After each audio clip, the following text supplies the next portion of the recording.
Hello, welcome back. Video number 2 on how to play Bob Dylan's Oxford Town from his freewheeling album in the key of A flat. That's with the capo on the 6th fret in open D tuning. So here we go, let's just do a quick tune-up check, starting the first string,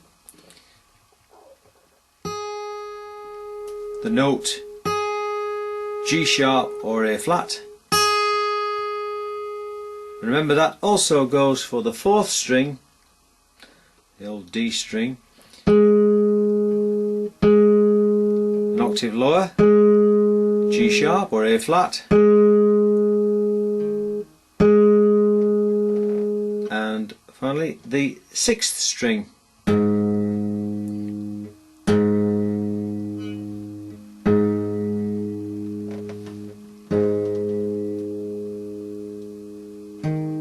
Just check those.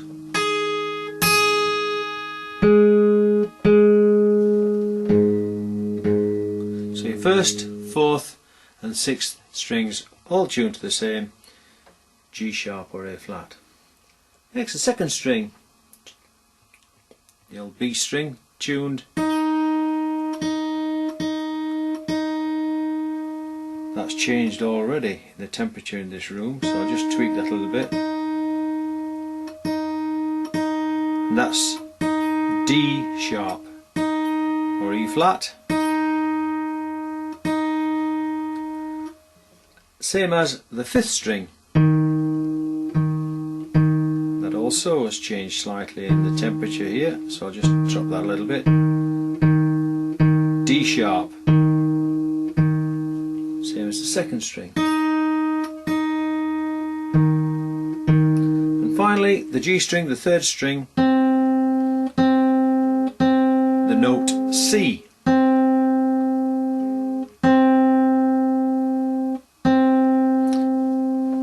So we can strum an open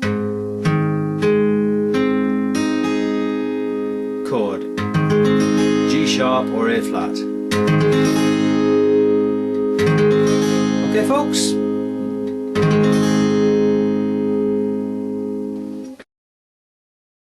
Righto, let's do a quick recap on what we've established so far then. We've got a basic strum pattern laid down using just 2 chords, that D chord and this G chord,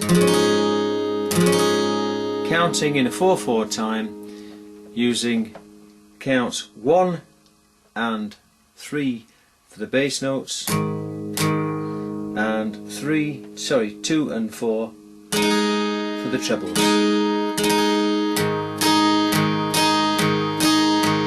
1, 2, 3, 4, 1, 2, 3, 4, Oxford Town, Oxford Town, everybody's got their heads bowed down.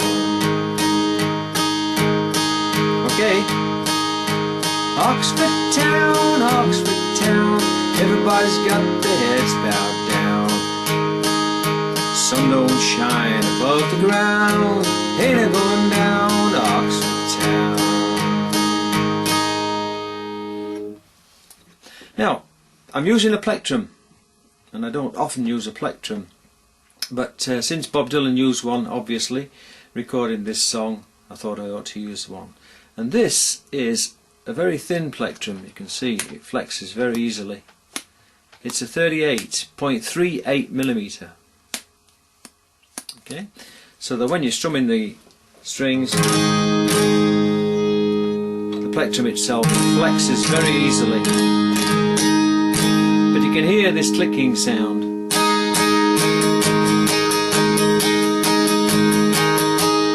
Okay, now I'll demonstrate the sound of the other picks in a short while, but for the time being that's the pick I'm using, a 38.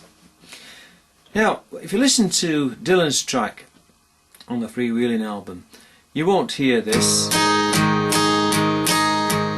You'll hear a pick pattern which doubles up on that 4/4 count by bringing half beats in between each down strum. So what he's doing is strumming down, and then he's hitting trebles on the upstroke like this.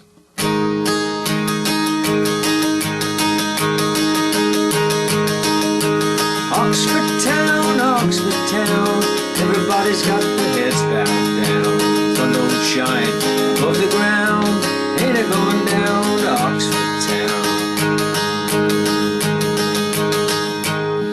town? Okay, so that's more or less the strum pattern that he's using. So if we were to count it out slowly, we'd go 1 and 2 and 3 and 4 and 1 and 2 and 3 and 4, 1 and 2 and 3 and 4 and 1 and 2 and 3 and 4.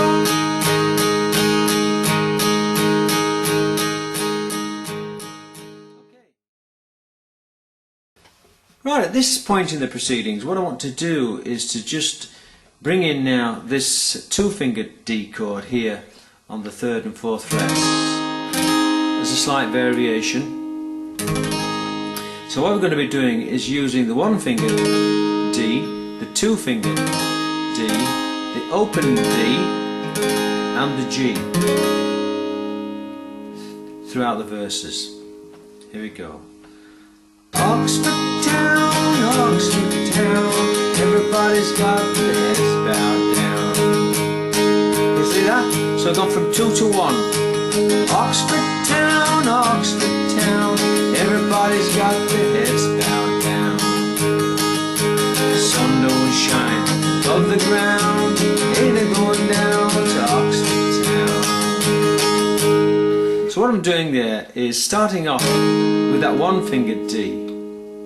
I think that's what I did anyway, I sometimes vary it. Up to the G, back to the one finger, then the two,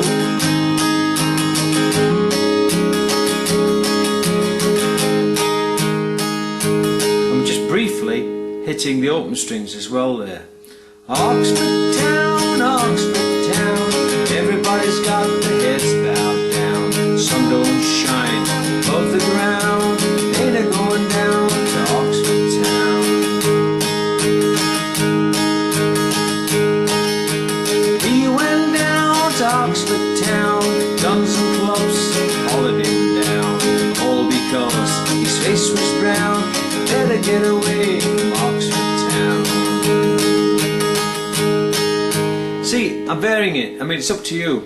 It's just good, I think, to use variations on the chords, since there's only 2 chords in the song, and that basically is what Dylan tends to do anyway. You know, he's pretty flexible really in the way that he approaches his chords and his songs.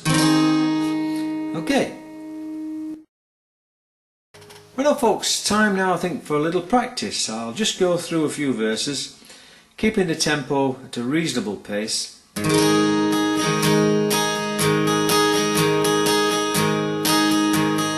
Ready? Oxford town,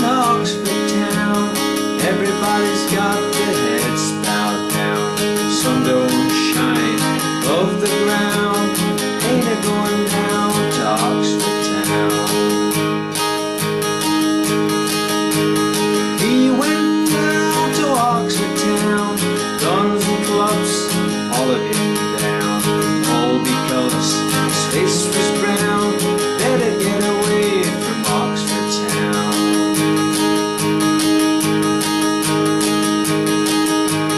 Oxford town, around the bend, come to the door, he couldn't get in, all because of the colour of his skin.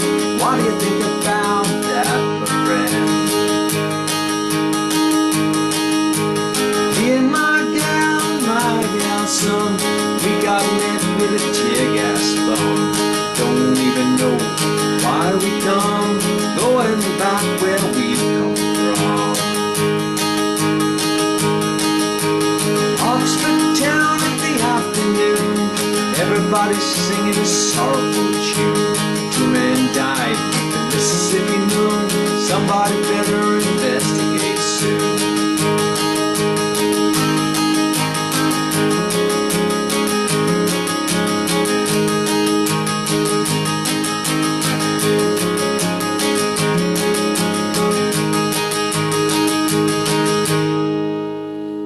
Okay, and notice how those first and second strings are ringing out throughout the song.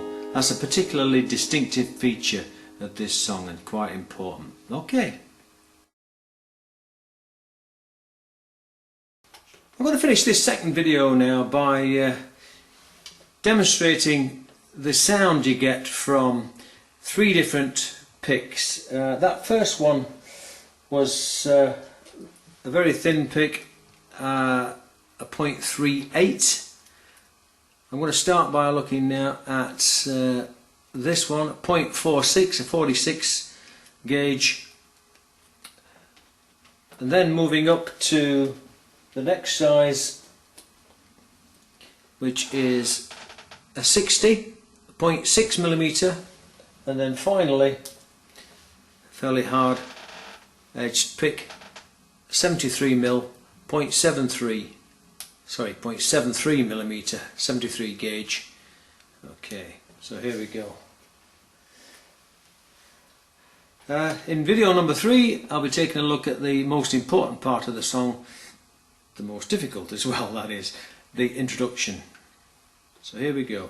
This is a 4/6 gauge pick.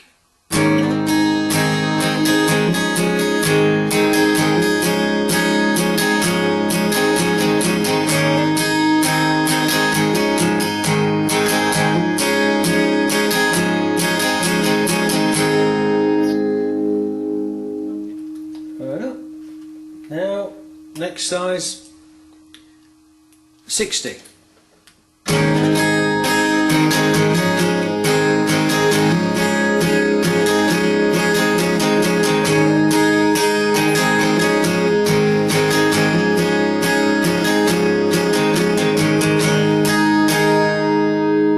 Now you should notice, or start to notice, that the volume is going up. And that's what happens when you use a stronger, thicker pick. There's more energy going into the strings rather than being dissipated by the flexing of the pick, so you're getting a louder output from your guitar. Finally, the 0.73 millimeter.